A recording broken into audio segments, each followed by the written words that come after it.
Hello everyone, Girnar coaching academy या चॅनलवर तुमच्या सर्वांचं स्वागत आहे। लोकसभा इलेक्शन 2024 वरचं आपण केंद्रीय मंत्रिमंडळ बघणार आहोत की याला मोदी कॅबिनेट 3.0 असे आता ओळखलं जातं। त्यामध्ये कुठल्या मंत्र्यांना कोणतं खाते वाटप दिलेलं आहे आणि याच केंद्रीय मंत्रिमंडळाबद्दल आज आपण सविस्तर बघणार आहोत। आणि बऱ्याच विविध परीक्षांना या केंद्रीय मंत्रिमंडळावरती अनेक वेळा प्रश्न विचारले जातात। तर आपण चालू करूया केंद्रीय मंत्रिमंडळ 2024।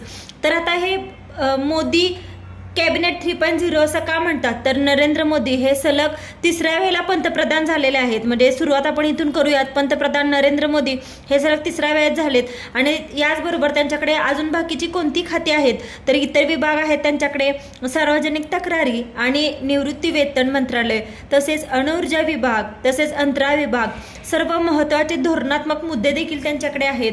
आणि त्याचबरोबर इतर सर्व पोर्टफोलिओ जे कोणत्याही मंत्र्यांना दिलेले नाहीत ते सर्व कोणाकडे आहेत, तर नरेंद्र मोदी यांच्याकडे आहेत। आणि सलग तिसऱ्यांदा पंतप्रधान होणारे हे नरेंद्र मोदी यावर्षी ठरलेले आहेत।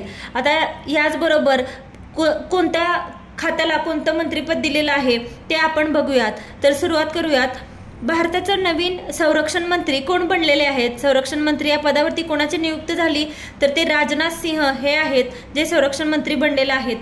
दुसरा प्रश्न बघूया, कशा प्रकारे प्रश्न विचारला जाऊ शकतो की भारताचे नवीन गृहमंत्री म्हणून कोणाची नियुक्ती झाली। बऱ्याच वेळा गृहमंत्री कोण असा प्रश्न विचारला जातो, तर अमित शहा यांची नियुक्ती गृहमंत्री म्हणून झालेली आहे। तसेच अमित शहांकडे अजून एक खातं आहे, ते सहकार मंत्रालयाचं देखील खातं त्यांच्याकडे आहे। तिसरा प्रश्न बघूया, केंद्रीय रस्ते वाहतूक आणि महामार्ग मंत्रालयाचे मंत्री कोण आहेत, तर नितीन गडकरींकडेच हे खातं आहे। कोणतं, तर रस्ते वाहतूक आणि महामार्ग मंत्रालय। पुढचं मंत्रिपद बघूया, आरोग्य आणि कुटुंब कल्याण तसंच रसायने आणि खत या मंत्रालयाचे मंत्री कोण आहेत, तर त्यांची JP नड्डा यांची नियुक्ती हे आरोग्य आणि कल्याण तसेच रासायनिक आणि खते मंत्रालयाचे मंत्री म्हणून यांची नियुक्ती झालेली आहे। पाचवं बघूयात, कृषी शेतकरी कल्याण आणि ग्राम विकास मंत्रालयाचे मंत्री कोण आहेत, तर शिवराज सिंह चौहान हे आहेत कृषी शेतकरी कल्याण आणि ग्राम विकास मंत्रालयाचे मंत्री। सहावं बघूया, वित्त आणि कॉर्पोरेट व्यवहार मंत्रालयाचे मंत्री कोण आहेत, तर त्या आहेत निर्मला सीतारामन या आहेत वित्त आणि कॉर्पोरेट व्यवहाराच्या मंत्री। सातवं बघूयात, परराष्ट्र व्यवहार या मंत्रालयाचे मंत्री म्हणून कोणाची नियुक्ती झाली आहे, तर S जयशंकर यांची नियुक्ती परराष्ट्र व्यवहार मंत्रालयाचे मंत्री म्हणून झालेली आहे। पुढचं खातं बघूया आणि त्याचे मंत्री बघूया कोण आहे, तर आठवं, गृहनिर्माण, नागरी व्यवहार आणि वीज मंत्रालयाचे मंत्री म्हणून कोणाची नियुक्ती झाली आहे, तर मनोहर लाल खट्टर यांची नियुक्ती झालेली आहे।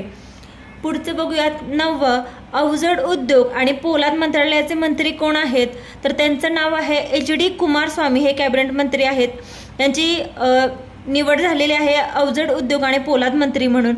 बऱ्याच वेळी कसा प्रश्न विचारला जातो, जोड्या लावायला देखील विचारलं जातं किंवा डायरेक्ट विचारलं जातं की या खात्याचे मंत्री कोण आहेत, त्यामुळं नाव आणि ते मंत्री हे लक्षात ठेवणं खूप महत्त्वाचं आहे। 10वं बघूयात, वाजन्य आणि उद्योग मंत्रालयाचे मंत्री कोण आहेत, तर ते आहेत पियुष गोयल यांची वाजन्य आणि उद्योग मंत्रालयाचे मंत्री म्हणून निवड झालेली आहे। पुढचे आपण केंद्रीय मंत्री बघूयात, भारताचे नवीन केंद्रीय शिक्षण मंत्री म्हणून कोणाची नियुक्ती झाली आहे।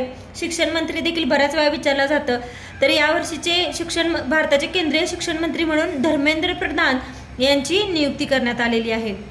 पुढचं मंत्रिपद बघूयात, 12वं, सूक्ष्म, लघु आणि मध्यम उद्योग मंत्रालयाचे मंत्री कोण आहेत, तर ते आहेत जीतन राम मांझी असं त्यांचं नाव आहे। 13वं बघूयात, पंचायत राज आणि मत्स्य व्यवसाय तसेच पशुवर्धन आणि दुग्ध व्यवसाय मंत्रालयाचे केंद्रीय मंत्री कोण आहेत, तर त्यांचं नाव आहे राजीव रंजन सिंग किंवा त्यांनाच उर्फ ललन सिंग असं देखील म्हणलं जातं। आणि यांची नियुक्ती काय म्हणून झालेली आहे, तर पंचायत राज, मत्स्य व्यवसाय, पशुसंवर्धन आणि दुग्ध व्यवसाय मंत्री म्हणून झालेली आहे।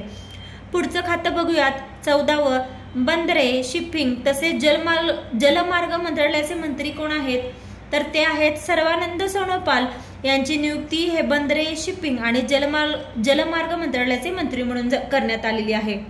पुढचं खातं बघूयात, 15वं, सामाजिक न्याय आणि सक्षमीकरण मंत्रालयाचे मंत्री कोण आहेत, तर डॉक्टर वीरेंद्र कुमार यांची सामाजिक न्याय आणि सक्षमीकरण मंत्रालयाचे मंत्री म्हणून केंद्रीय मंत्री म्हणून नियुक्ती करण्यात आलेली आहे.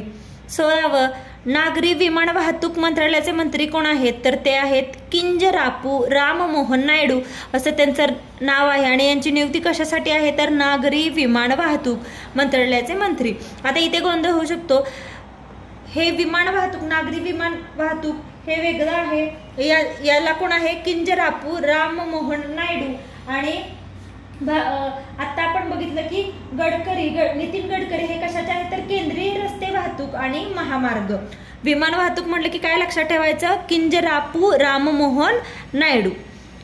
पुढचं खातं बघूया 17वं, ग्राहक व्यवहार, अन्न आणि सार्वजनिक वितरण आणि नवीन आणि नवीकरणीय ऊर्जा मंत्रालयाचे मंत्री म्हणून कोणाची नियुक्ती केलेली आहे तर त्यांचं नाव आहे प्रल्हाद जोशी. हे केंद्रीय मंत्री आहेत या खात्याचे.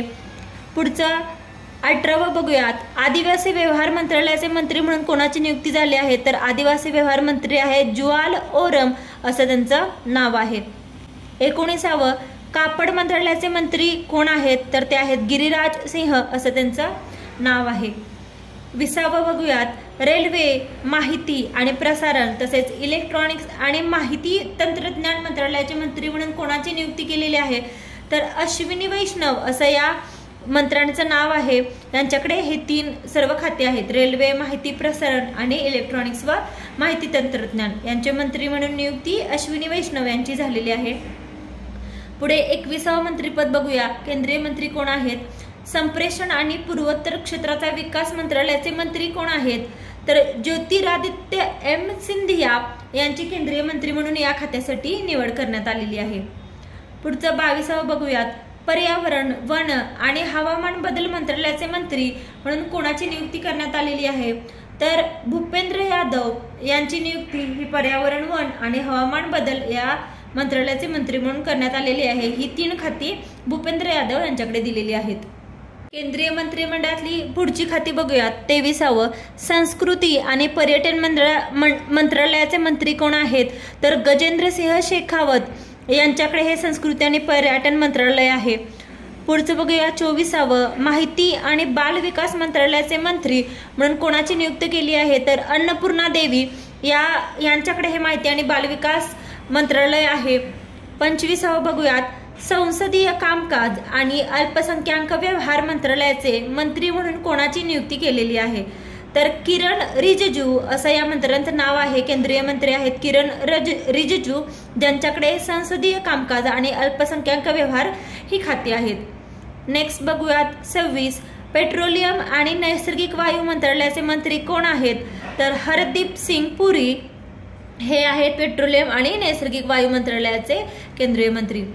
पुढचं बघूया 27वं, श्रम आणि रोजगार आणि युवा घडामोडी आणि क्रीडा मंत्रालयाचे मंत्री म्हणून कोणाची नियुक्ती करण्यात आलेली आहे तर डॉक्टर मनसुख मांडविया यांच्याकडे ही खाती देण्यात आलेली आहेत. नेक्स्ट बघूयात कोणतं मंत्री खातं आहे. 28वं, कोळसा आणि खाण मंत्रालयाचे मंत्री म्हणून कोणाची नियुक्ती केलेली आहे तर जी किशन रेड्डी यांच्याकडे कोणतं आहे कोळसा आणि खाण हे खातं आहे. हे केंद्रीय मंत्री कोळसा आणि खाण मंत्रालयाचे आहेत.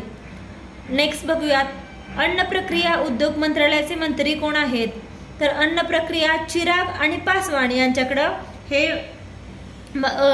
अन्न प्रक्रिया उद्योग मंत्रालय दिलेलं आहे.